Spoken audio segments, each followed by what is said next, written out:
Krishnas are out to dispel any public misconceptions about their movement, except perhaps the state of their finances. For the first time anywhere in the world, the movement here has spent nearly $300,000 promoting itself in a nationally circulated newspaper supplement. More from Jason Cameron. This is how we normally see the Hare Krishna movement, dancing and chanting their way along city pavements. But there's a lot more to the Hare Krishnas than you'll see here. Their message entered almost 1.5 million Australian homes today with the morning newspaper. A full-colour supplement costing $300,000 gave those who chose to read it a brief insight into the activities of the faith. Since the Hare Krishna movement arrived in Australia 12 years ago, it's established itself in all capital cities and operates a variety of enterprises, including factories, farms, and even restaurants. Vegetarian. And here at Gopal's, the Hare Krishna restaurant in Swanston Street, $3 will buy you all you can eat. According to staff, the restaurant serves 200 lunches a day.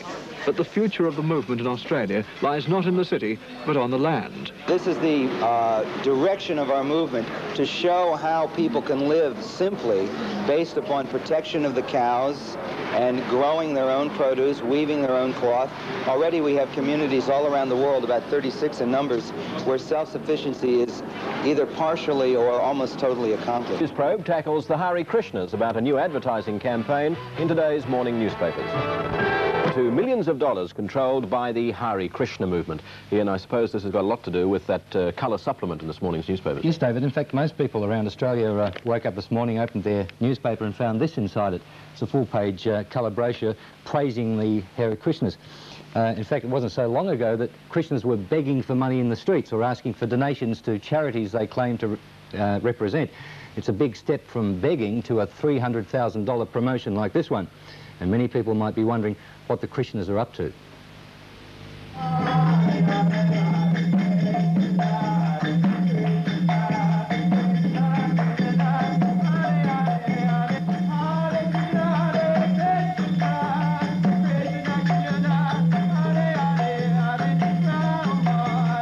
This enthusiastic chap with the ritual mud on his nose, rich baritone chant and drum is Brian Anderson, a former American psychologist.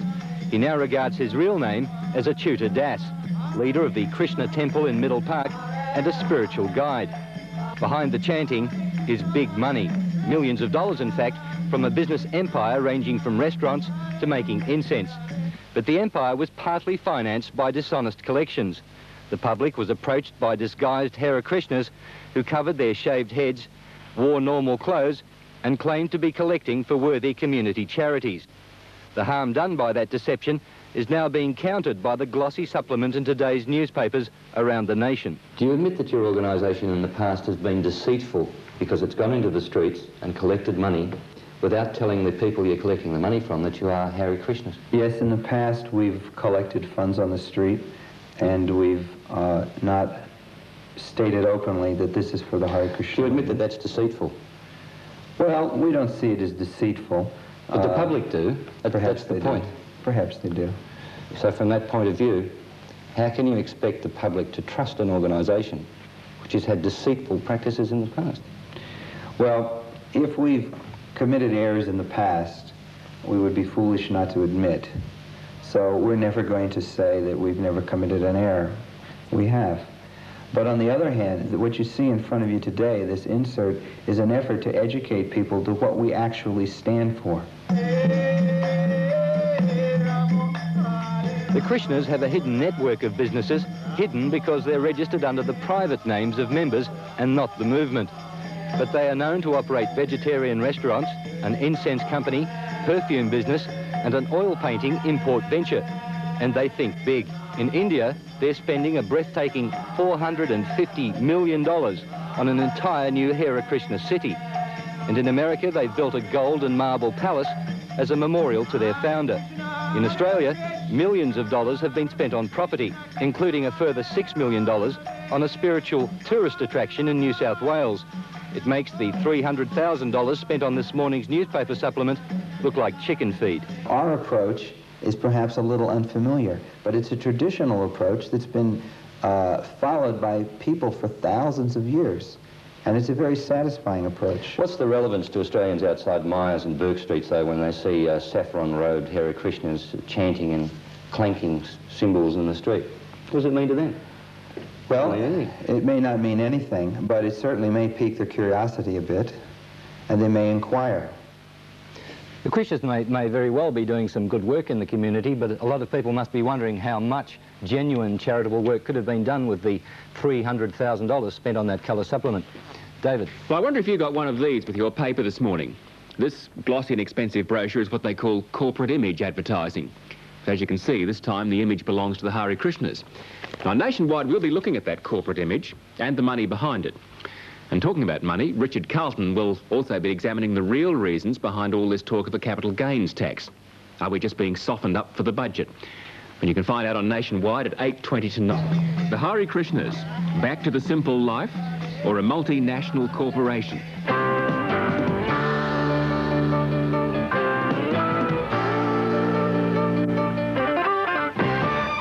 Good evening. Well, we'll be taking a look behind the corporate image of the Hare Krishnas in just a moment. 10 years ago, they were traffic stoppers. Now, for the most part, the Hare Krishnas are taken for granted. Today, though, the Hares took Krishna to the masses in a really big way. In morning newspapers across the country, sober papers like The Age and the Sydney Morning Herald, this lift-out appeared. It's cost the Hare Krishnas $300,000. Now, this is glossy corporate image advertising. And there's no mistaking the image they're selling here. All the virtues and the achievements of the Hare Krishna way of life are in here. There's even a coupon for a free meal at the local Hare Krishna restaurant.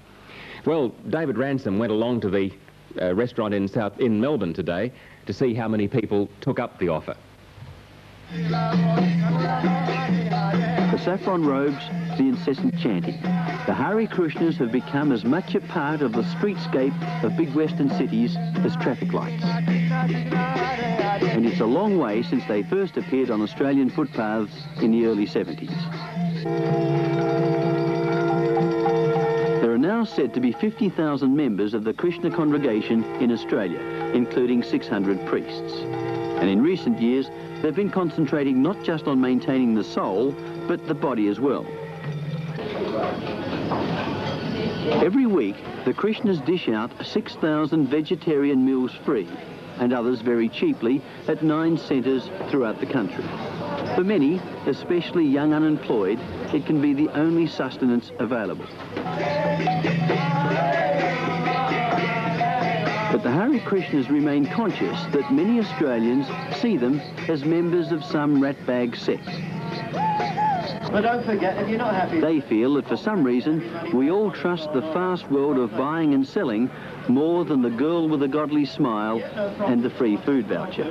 I'll give one to the young lady there and she can take you over to the... So it's understandable, perhaps, that when many people open their daily paper today, the Hare Krishna brochure inside may not have earned a second glance, even though it was part of an Australia-wide image improvement campaign costing the Krishnas conservatively $300,000. The brochure soon reveals that apart from things spiritual, Hare Krishna also means business.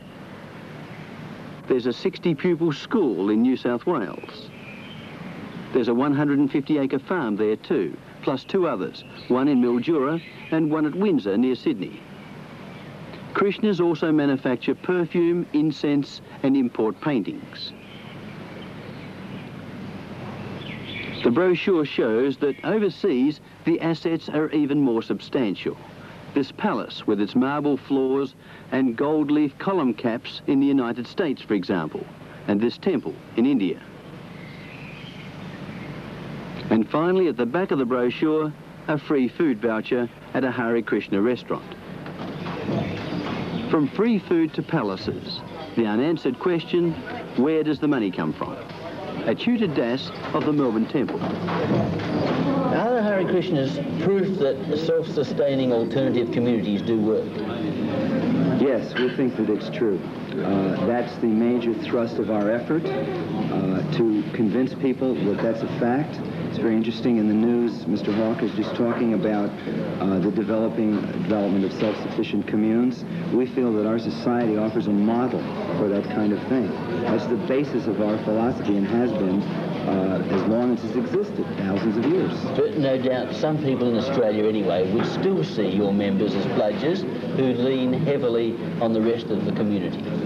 Well, they may see that, but they don't know anything about us. If they go to any of our farm communities, which is, again, the thrust of our development over the next 10 or 15 years, they'll see men rising early, tending the cows, plowing the fields, working as hard as any other agricultural person, perhaps harder, and becoming very satisfied and self-sufficient in the process.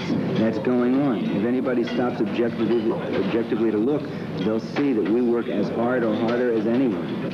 But the question so many people must ask is, where does the money come from? It certainly doesn't just come from your farm, does it? Or from your perfume manufacturing, and so forth. It comes from hard work.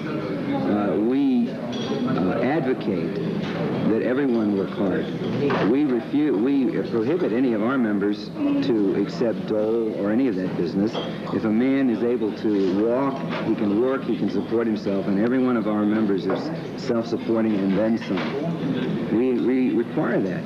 No one can live at the expense of another person. That's against our philosophy. It's not Vedic philosophy at all. But every man carries his own way. So we have many businesses. We train people to be self-sufficient, to do business, to learn business, to make money, to give if they are so inclined, but there's no coercion involved. That's how we do it. The Brotherhood of St. Lawrence, for example, gives away free meals to people on a daily basis. You do the same thing, but the difference with them is, it seems, that they're always short of finance. Well, maybe we work harder, I don't know. There's nothing wrong with accumulating funds and spending it in God's service. And we do that. And we do it well. And because we do it well, people become suspicious of it. But actually, if you look at any of our individual members, you'll see that no one is living a regal life. We all live very simply. And if you want to see where all our money is going, look at things like this. Look at the books we pass out. Look at the free meals. Take another organization. I won't name them. I've studied some.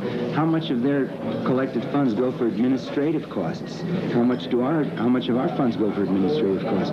Far less. There's not one leader of our movement who draws a salary of $10,000 a year or even $5,000 a year, but ask any ordinary person to live on that salary and they'll laugh at you. So how far will free food go towards winning converts, or perhaps even a more receptive audience? What about the Hare Krishna philosophy? Reincarnation, yes. That's as far as I go. You're likely to become Hare Krishnas, do you think? At the moment. You're not likely to become a Hare Krishna? No, I don't think so.